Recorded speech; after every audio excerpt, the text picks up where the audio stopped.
যথাসময়ে প্রশাসনের প্রাণকেন্দ্র সচিবালয়ে আসেন প্রধানমন্ত্রী তারেক রহমান। গাড়ি থেকে নেমে নিজের অফিসিয়াল ব্রিফকেস নিয়ে প্রবেশ করেন মন্ত্রিপরিষদ বিভাগে।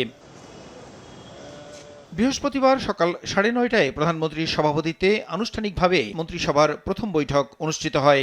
এতে সব মন্ত্রী, প্রতিমন্ত্রী ও সচিব অংশ নেন। বৈঠক শেষে বেসামরিক বিমান পরিবহন ও পর্যটন প্রতিমন্ত্রী জানান, কৃষি ঋণ মওকুফ সংক্রান্ত প্রস্তাবনার অনুমোদন দিয়েছে মন্ত্রিসভা। একটা এজেন্ডা ছিল কৃষি ঋণ নিয়ে, যে সিদ্ধান্তগুলি গৃহীত হলো সেগুলি যাতে সুন্দরভাবে আমাদের ডিস্ট্রিবিউশনগুলি হয়। মন্ত্রিসভার বৈঠক শেষে সচিবালয় থেকে হেঁটে ওসমানী স্মৃতি মিলনায়তনে যান প্রধানমন্ত্রী। 21 পদক প্রদান শেষে দুপুরে কন্যা জাইমা রহমানকে সঙ্গে নিয়ে ফেরেন সচিবালয়ে। এদিন বিকেলে মন্ত্রিপরিষদ সচিব নাসিমুল গনি ব্রিফিংয়ে জানান, শস্য, ফসল, মৎস্য ও পশুপালন খাতে 10,000 টাকা পর্যন্ত কৃষি ঋণ সুদসহ মওকুফের সিদ্ধান্ত নিয়েছে সরকার। এর ফলে 1,550 কোটি টাকা মওকুফের আওতাভুক্ত হবে।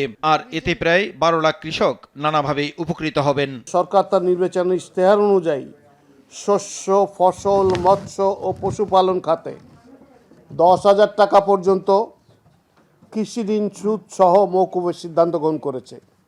এর মূল লক্ষ্য হল দরিদ্র কৃষকদের সামাজিক নিরাপত্তা নিশ্চিত করা। সরকারি, বাণিজ্যিক ও বিশেষায়িত ব্যাংক সমূহ এবং বেসরকারি বাণিজ্যিক ব্যাংকসমূহে 25 ফেব্রুয়ারি 2026 পর্যন্ত সুদ সহ কৃষকদের নিকট পাওনা রয়েছে প্রায় 1,550 কোটি টাকা, যা এই মওকুফের আওতাভুক্ত হবে। এতে আনুমানিক 12 লক্ষ কৃষক, একদম সবচেয়ে যারা দরিদ্র কৃষক, তারা উপকৃত হবেন। এর আগে বিএনপি সরকারের 1991-96 শাসনামলে কৃষকদের 5,000 টাকা পর্যন্ত কৃষি ঋণ সুদসহ মওকুফ করা হয়েছিল বলেও জানান মন্ত্রিপরিষদ সচিব। প্রক্রিয়ার মাধ্যমে প্রসূন আশিস, সময় সংবাদ, ঢাকা।